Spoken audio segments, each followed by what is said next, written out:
भगवत गीता का अंतिम अध्याय सबसे बड़ा है और इसमें कई विषयों को सम्मिलित किया गया है।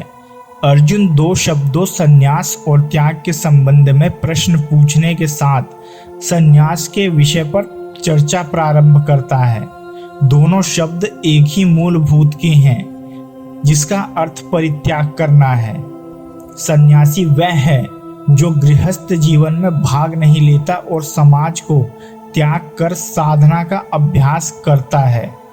त्यागी वह है जो कर्म में संलग्न रहता है, लेकिन कर्म फल का भोग करने की इच्छा का त्याग करता है।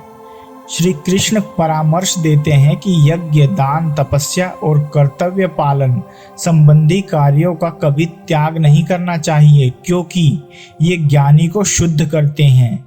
इनका संपादन केवल कर्तव्य पालन की दृष्टि से करना चाहिए, क्योंकि इन कार्यों को कर्म फल की आसक्ति के बिना संपन्न करना आवश्यक होता है। तत्पश्चात श्री कृष्ण 3 कारकों के विस्तृत गहन विश्लेषण की ओर आते हैं, जो कर्म के 3 संगठन और कर्म फल में योगदान करने वाले 5 कारकों को प्रेरित करते हैं। वे इनमें से प्रत्येक के 3 गुणों के अंतर्गत विवेचना करते हैं। वे कहते हैं कि जो अल्प ज्ञानी है वे स्वयं को अपने कार्यों का कारण मानते हैं, लेकिन विशुद्ध बुद्धि युक्त प्रबुद्ध आत्माएं न तो स्वयं को अपने कार्यों का कर्ता और न ही भोक्ता मानती है। अपने कर्मों के फलों से सदैव विरक्त रहने के कारण वे कार्मिक प्रतिक्रियाओं के बंधन में नहीं पड़ते। आगे इस अध्याय में यह अवगत कराया गया है कि लोगों के उद्देश्यों और कर्मों में भिन्नता क्यों पाई जाती है। तत्पश्चात इसमें प्रकृति के 3 गुणों के अनुसार ज्ञान, कर्म और कर्ता की श्रेणियों का वर्णन किया गया है। फिर आगे यह अध्याय बुद्धि, दृढ़ संकल्प और सुख के संबंध में समान विश्लेषण प्रस्तुत करता है। इसके बाद यह अध्याय उन लोगों का चित्रण करता है जिन्होंने आध्यात्मिक जीवन में पूर्णता की अवस्था प्राप्त कर ली है और ब्रह्म की अनुभूति में लीन हो गए हैं। आगे इस अध्याय में यह कहा गया है कि ऐसे पूर्ण योगी भी भक्ति में तल्लीनता द्वारा अपनी पूर्णता का अनुभव करते हैं।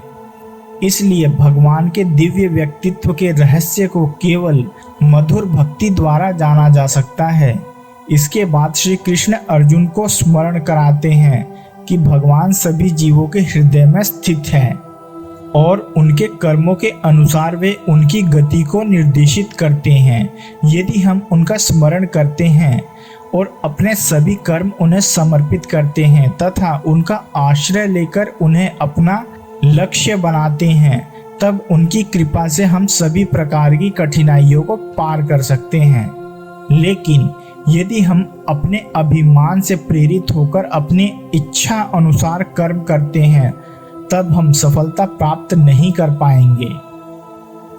अंत में श्री कृष्ण यह प्रकट करते हैं कि सभी प्रकार की धार्मिकता का त्याग करना और केवल भगवान की भक्ति के साथ साथ उनके समक्ष शरणागत होना ही अति गुह्यतम ज्ञान है। यद्यपि यह ज्ञान उन्हें नहीं प्रदान करना चाहिए जो आडंबरहीन और भक्त नहीं है, क्योंकि वे इसकी अनुचित व्याख्या करेंगे और इसका दुरुपयोग कर अनुत्तरदायिता से कर्मों का त्याग करेंगे। यदि हम यह गुह्य ज्ञान पात्र जीवात्मा को प्रदान करते हैं, तब यह अति प्रेमायुक्त बन जाता है और भगवान को अति प्रसन्न करता है। इसके बाद अर्जुन भगवान को सूचित करता है कि उसका मोह नष्ट हो गया है और वह उनकी आज्ञाओं का पालन करने के लिए तत्पर है। और इतना कहकर अर्जुन अंततः अपना धनुष गांडीव उठा लेता है। अंत में संजय, जो नेत्रहीन राजा धृतराष्ट्र को युद्ध भूमि पर भगवान श्री कृष्ण और अर्जुन के बीच हो रहे संवादों को सुना रहा था, व्यक्त करता है कि वह इन संवादों को सुनकर इतना स्तंभित और आश्चर्यचकित है कि जैसे कि वह भगवान के पवित्र संवादों और भगवान के अति विशाल विश्व रूप का स्मरण करता है। तब उसके शरीर के रोंगटे खड़े हो जाते हैं। गहन कथन के साथ भगवत गीता का समापन करते हुए वह कहता है कि विजय सदैव वही होती है जहां भगवान और उनके भक्त होते हैं, और इस प्रकार से अच्छाई, प्रभुता और समृद्धि भी वही होगी, क्योंकि परम सत्य का प्रकाश सदैव असत्य के अहंकार को परास्त कर देता है। संजय, जिसने इन दोनों के संवाद को भली प्रकार सुना है, अपना निर्णय देता है कि श्री कृष्ण महायोगेश्वर और अर्जुन एक महात्मा है। उनका संवाद बारंबार स्मरण कर वह हर्षित हो रहा है। अतः इसका स्मरण करते रहना चाहिए, ध्यान करते रहना चाहिए। जहाँ योगेश्वर श्री कृष्ण है और जहाँ महात्मा अर्जुन है, वहीं श्री है। विजय विभूति और ध्रुव नीति भी वही है। सृष्टि की नीतियाँ आज है तो कल बदलेगी। ध्रुव तो एकमात्र परमात्मा है, उसमें प्रवेश दिलाने वाली नीति ध्रुव नीति भी वही है। यदि श्री कृष्ण और अर्जुन को द्वापर कालीन व्यक्ति विशेष मान लिया जाए, तब तो आज न अर्जुन है और न श्री कृष्ण। आपको न विजय मिलनी चाहिए और न विभूति, तब तो गीता आपके लिए व्यर्थ है। लेकिन नहीं, श्री कृष्ण एक योगी थे। अनुराग से पूरित हृदय वाला महात्मा ही अर्जुन है। ये सदैव रहते हैं और रहेंगे। श्री कृष्ण ने अपना परिचय देते हुए कहा कि मैं हूँ तो अव्यक्त, लेकिन जिस भाव को प्राप्त हूँ वह ईश्वर सबके हृदय देश में निवास करता है। वह सदैव है और रहेगा। सबको उनकी शरण में जाना चाहिए। शरण जाने वाले ही महात्मा हैं, अनुरागी हैं, और अनुराग ही अर्जुन है। और इसके लिए किसी स्थित प्रज्ञ महापुरुष की शरण जाना नितांत आवश्यक है, क्योंकि वही इसके प्रेरक है। इस अध्याय में संन्यास का स्वरूप स्पष्ट किया गया कि सर्वस्व का न्यास ही संन्यास है। केवल बाणा धारण कर लेना संन्यास नहीं है, बल्कि इसके साथ एकांत का सेवन करते हुए नियत कर्म में अपनी शक्ति समझकर अथवा समर्पण के साथ सतत प्रयत्न अपरिहार्य है। प्राप्ति के साथ संपूर्ण कर्मों का त्याग ही संन्यास है, जो मोक्ष का पर्याय है। यही संन्यास की परिकाष्ठा है। तो दोस्तों, अब हम चलते हैं कुरुक्षेत्र की रणभूमि में और सुनते हैं अध्याय 18, मोक्ष संन्यास योग। अर्जुन ने कहा, हे महाबाहु, मैं त्याग का उद्देश्य जानने का इच्छुक हूँ, और हे मधुसूदन, हे ऋषिकेश, मैं त्यागमय जीवन का भी उद्देश्य जानना चाहता हूँ।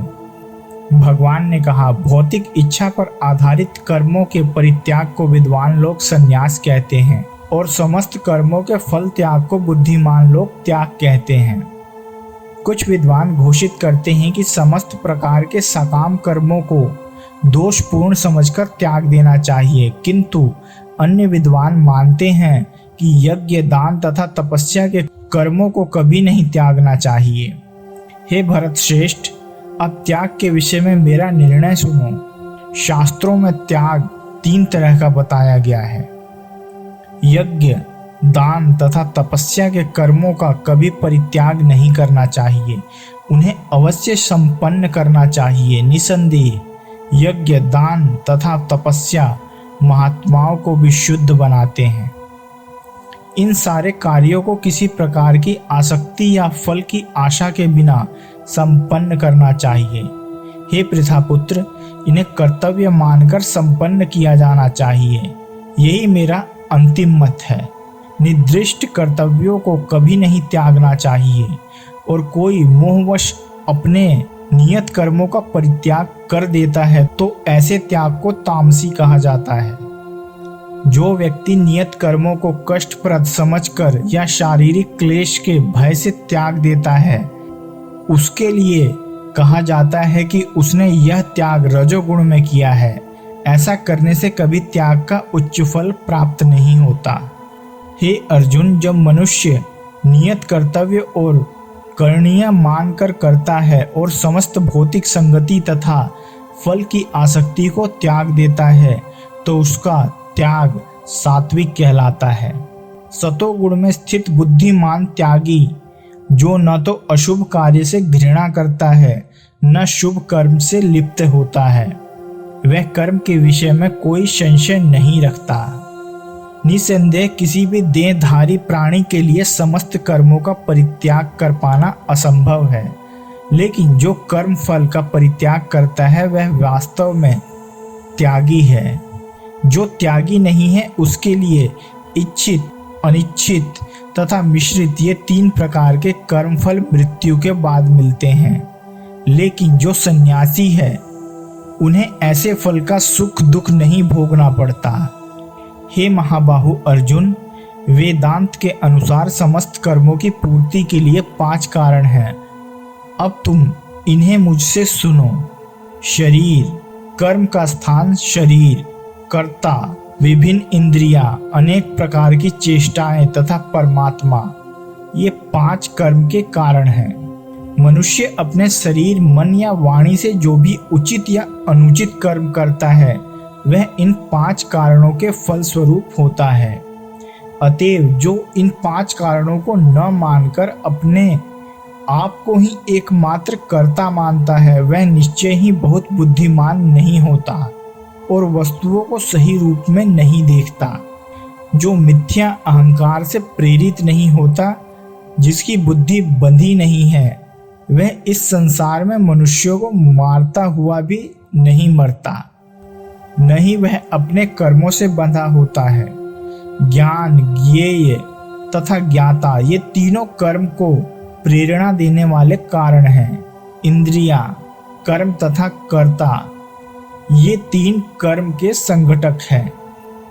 प्रकृति के 3 गुणों के अनुसार ही ज्ञान, कर्म तथा कर्ता के 3 भेद हैं। अब तुम मुझसे इन्हें सुनो। जिस ज्ञान से अत्यंत रूपों में विभक्त सारे जीवों में एक ही अभिव्यक्त आध्यात्मिक प्रकृति देखी जाती है उसे ही तुम सात्विक जानो। जिस ज्ञान से कोई मनुष्य विभिन्न शरीर से भिन्न भिन्न प्रकार का जीव देखता है उसे तुम राजसी जानो। और वह ज्ञान जिससे मनुष्य किसी एक प्रकार के कार्य को जो अति तुच्छ है सब कुछ मानकर सत्य को जाने बिना उसमें लिप्त हो जाता है, तामसी कहा जाता है। जो कर्म नियमित हैं और जो आसक्ति, राग या द्वेष से रहित कर्म फल की चाह के बिना किया जाता है वह सात्विक कहलाता है। लेकिन जो कार्य अपनी इच्छा पूर्ति के निमित्त प्रयास पूर्वक एवं मिथ्या अहंकार के भाव से किया जाता है वह रजोगुणी कहा जाता है। जो कर्म मोहवश शास्त्रीय आदेशों की अवहेलना करके तथा भावी बंधन की परवाह किए बिना या हिंसा अथवा अन्यों को दुख पहुंचाने के लिए किया जाता है वह तामसी कहलाता है। जो व्यक्ति भौतिक गुणों के संसर्ग के बिना अहंकार रहित संकल्प तथा उत्साह पूर्वक अपना कर्म करता है और सफलता अथवा असफलता में अविचलित रहता है वह सात्विक कर्ता कहलाता है। जो कर्ता कर्म तथा कर्म फल के प्रति आसक्त होकर फलों का भोग करना चाहता है तथा जो लोभी, सदैव ईर्ष्यालु, अपवित्र और सुख दुख से विचलित होने वाला है वह राजसी कहलाता है।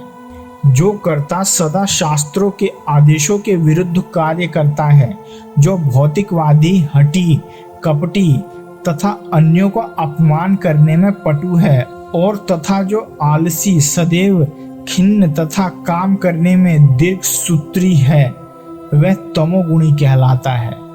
हे धनंजय, अब मैं प्रकृति के 3 गुणों के अनुसार तुम्हें विभिन्न प्रकार की बुद्धि तथा धृति के विषय में विस्तार से बताऊंगा, तुम इसे सुनो। हे पृथापुत्र, वह बुद्धि सतोगुणी है जिसके द्वारा मनुष्य यह जानता है कि वह क्या करणीय है और क्या नहीं है, किससे डरना चाहिए और किससे नहीं, क्या बांधने वाला है और क्या मुक्ति देने वाला है। हे पृथापुत्र, जो बुद्धि धर्म तथा अधर्म करणीय तथा अकरणीय कर्म में भेद नहीं कर पाते, वह राजसी हैं। जो बुद्धि, मोह तथा अंधकार के वशीभूत होकर अधर्म को धर्म तथा धर्म को अधर्म मानते हैं और सदैव विपरीत दिशा में प्रयत्न करते हैं, वह तामसी हैं। हे पृथापुत्र, जो अटूट है, जिसे योगाभ्यास द्वारा अचल रहकर धारण किया जाता है और जो इस प्रकार मन, प्राण तथा इंद्रियों के कार्यकलापों को वश में नहीं रखती है, वह धृति सात्विक है। लेकिन हे अर्जुन, जिस धृति से मनुष्य धर्म, अर्थ तथा काम के फलों में लिप्त बना रहता है, वह राजसी है। हे पार्थ, जो धृति स्वप्न, भय, शोक, विषाद तथा मोह के परे नहीं जाती, ऐसी दुर्बुद्धि धृति तामसी है। हे भरतश्रेष्ठ, अब मुझसे 3 प्रकार के सुखों के विषय में सुनो, जिनके द्वारा बुद्धिजीवी भोग करता है और जिसके द्वारा कभी कभी दुखों का अंत हो जाता है। जो प्रारंभ में विष जैसा लगता है लेकिन अंत में अमृत के समान है, और जो मनुष्य में आत्म साक्षात्कार जगाता है, वह सात्विक सुख कहलाता है। जो सुख इंद्रियों द्वारा उनके विषयों के संसर्ग से प्राप्त होता है और जो प्रारंभ में अमृत तुल्य तथा अंत में विष तुल्य लगता है, वह रजोगुणी कहलाता है। तथा जो सुख आत्म साक्षात्कार के प्रति अंधा है, जो प्रारंभ से लेकर अंत तक मोह कारक है और जो निद्रा, आलस्य तथा मोह से उत्पन्न होता है, वह तामसी कहलाता है। इस लोक में, स्वर्ग लोकों में या देवताओं के मध्य कोई भी ऐसा व्यक्ति विद्यमान नहीं है जो प्रकृति के तीनों गुणों से मुक्त हो। हे परम तप, ब्राह्मणों, क्षत्रियों, वैश्यों तथा शूद्रों में प्रकृति के गुणों के अनुसार उनके स्वभाव द्वारा उत्पन्न गुणों के द्वारा भेद किया जाता है। शांति प्रिय, आत्मसंयम, तपस्या, पवित्रता, सहिष्णुता, सत्यनिष्ठा, ज्ञान, विज्ञान तथा धार्मिकता, ये सारे स्वाभाविक गुण हैं जिनके द्वारा ब्राह्मण कर्म करते हैं। वीरता, शक्ति, संकल्प, दक्षता, युद्ध में धैर्य, उदारता तथा नेतृत्व, ये क्षत्रियों के स्वाभाविक गुण हैं।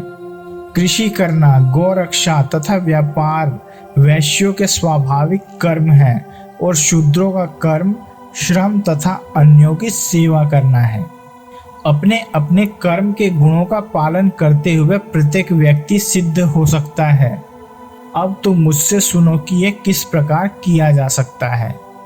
जो सभी प्राणियों का उद्गम है और सर्वव्यापी है, उस भगवान की उपासना करके मनुष्य अपना कर्म करते हुए पूर्णता प्राप्त कर सकता है। अपने वृत्ति परक कार्य को करना, चाहे वह कितना ही त्रुटिपूर्ण ढंग से क्यों न किया जाए, अन्य किसी के कार्य को स्वीकार करने और अच्छी प्रकार करने की अपेक्षा अधिक श्रेष्ठ है। अपने स्वभाव के अनुसार निर्दिष्ट कर्म कभी भी पाप से प्रभावित नहीं होते। प्रत्येक प्रयास किसी न किसी दोष से आवृत होता है, जिस प्रकार अग्नि धुएं से आवृत होती है। अतएव हे कुंती पुत्र, मनुष्य को चाहिए कि स्वभाव से उत्पन्न कर्म को, भले ही वह दोषपूर्ण क्यों न हो, कभी नहीं त्यागे।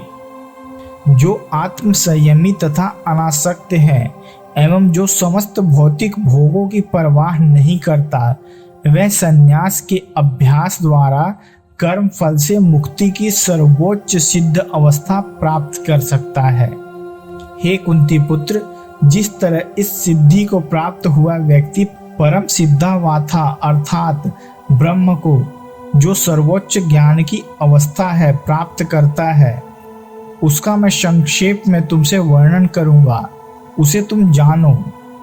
विशुद्ध बुद्धि से युक्त, धृति से आत्मसंयम कर, शब्दादि विषयों को त्याग कर और राग द्वेष का परित्याग कर, विविक्त सेवी, मिताहारी, जिसने अपने शरीर, वाणी और मन को संयत किया है, ध्यान योग के अभ्यास में सदैव तत्पर तथा वैराग्य पर समाश्रित अहंकार, बल, दर्प, काम, क्रोध और परिग्रह को त्याग कर ममत्व भाव से रहित और शांत पुरुष ब्रह्म प्राप्ति के योग्य बन जाता है। इस प्रकार जो दिव्य पद पर स्थित है वह तुरंत परम ब्रह्म का अनुभव करता है और पूर्णतया प्रसन्न हो जाता है। वह न तो कभी शोक करता है, न किसी वस्तु की कामना करता है। वह प्रत्येक जीव पर संभाव रखता है। उस अवस्था में वह मेरी शुद्ध भक्ति को प्राप्त करता है। केवल भक्ति से मुझ भगवान को यथा रूप में जाना जा सकता है। जब मनुष्य ऐसी भक्ति से मेरे पूर्ण भावनामृत में होता है तो वह वैकुंठ जगत में प्रवेश कर सकता है। मेरा शुद्ध भक्त मेरे संरक्षण में समस्त प्रकार के कार्यों में संलग्न रहकर भी मेरी कृपा से नित्य तथा अविनाशी धाम को प्राप्त होता है। सारे कार्यों के लिए मुझ पर निर्भर रहो और मेरे संरक्षण में सदा कर्म करो। ऐसी भक्ति में मेरे प्रति पूर्णतः सचेत रहो। यदि तुम मुझसे भावना भावित होगे तो मेरी कृपा से तुम बुद्ध जीवन के सारे अवरोधों को लांघ जाओगे। लेकिन यदि तुम मिथ्या अहंकारवश ऐसी चेतना में कर्म नहीं करोगे और मेरी बात नहीं सुनोगे तो तुम विनष्ट हो जाओगे। यदि तुम मेरे निर्देशानुसार कर्म नहीं करते और युद्ध में प्रवृत्त नहीं होते तो तुम कुमार्ग पर जाओगे। तुम्हें अपने स्वभाववश युद्ध में लड़ना पड़ेगा। इस समय तुम मोहवश मेरे निर्देशानुसार कर्म करने से मना कर रहे हो। लेकिन हे कुंती पुत्र, तुम अपने ही स्वभाव से उत्पन्न कर्म द्वारा बाध्य होकर वही सब करोगे। हे अर्जुन, परमेश्वर प्रत्येक जीव के हृदय में स्थित है और भौतिक शक्ति से निर्मित यंत्र में सवार की भांति बैठे समस्त जीवों को अपनी माया से घुमा रहे हैं। हे भारत, सब प्रकार से उसी की शरण में जाओ। उसकी कृपा से तुम परम शांति को तथा परम नित्य धाम को प्राप्त करोगे। इस प्रकार मैंने तुम्हें गुह्यतर ज्ञान बतला दिया। इस पर पूरी तरह से मनन करो और तब जो चाहे सो करो। चूंकि तुम मेरे अत्यंत प्रिय मित्र हो, अतएव मैं तुम्हें अपना परम आदेश जो सर्वाधिक गुह्य ज्ञान है बता रहा हूँ। इसे अपने हित के लिए सुनो। सदैव मेरा चिंतन करो, मेरे भक्त बनो, मेरी पूजा करो और मुझे नमस्कार करो। इस प्रकार तुम निश्चित रूप से मेरे पास आओगे। मैं तुम्हें वचन देता हूँ, क्योंकि तुम मेरे परम प्रिय मित्र हो। समस्त प्रकार के धर्मों का परित्याग करो और मेरी शरण में आओ। मैं समस्त पापों से तुम्हारा उद्धार कर दूंगा। डरो मत। यह गुह्य ज्ञान उनको कभी भी न बताया जाए जो न तो संयमी है, न एक निष्ठ, न भक्ति में रत है, न ही उसे जो मुझसे द्वेष करता हो। जो व्यक्ति भक्तों को यह परम रहस्य बताता है वह शुद्ध भक्ति को प्राप्त करेगा और अंत में वह मेरे पास वापस आएगा। इस संसार में उसकी अपेक्षा कोई अन्य सेवक न तो मुझे अधिक प्रिय है और न कभी होगा। और मैं घोषित करता हूँ कि जो हमारे इस पवित्र संवाद का अध्ययन करता है वह अपनी बुद्धि से मेरी पूजा करता है, और जो श्रद्धा समेत और द्वेष रहित होकर इसे सुनता है वह सारे पापों से मुक्त हो जाता है और उन शुभ लोकों को प्राप्त होता है जहाँ पुण्य आत्माएं निवास करती हैं। हे पृथापुत्र, हे धनंजय, क्या तुमने इसे एकाग्रचित होकर सुना? और क्या अब तुम्हारा अज्ञान तथा मोह दूर हो गया है? अर्जुन ने कहा, हे कृष्ण, हे अच्युत, अब मेरा मोह दूर हो गया है। आपके अनुग्रह से मुझे मेरी स्मरण शक्ति वापस मिल गई है। अब मैं संशय रहित तथा दृढ़ हूँ और आपके आदेशानुसार कर्म करने के लिए उद्यत हूँ। संजय ने कहा, इस प्रकार मैंने कृष्ण तथा अर्जुन इन दोनों महापुरुषों की वार्ता सुनी और यह संदेश इतना अद्भुत है कि मेरे शरीर में रोमांच हो रहा है। महर्षि व्यास की कृपा से मैंने परम गुह्य बातें साक्षात योगेश्वर श्री कृष्ण के मुख से अर्जुन के प्रति कही जाती हुई सुनी। हे राजन, जब मैं कृष्ण तथा अर्जुन के मध्य हुई इस आश्चर्यजनक तथा पवित्र वार्ता का बारंबार स्मरण करता हूँ तो प्रतिक्षण गदगद हो उठता हूँ।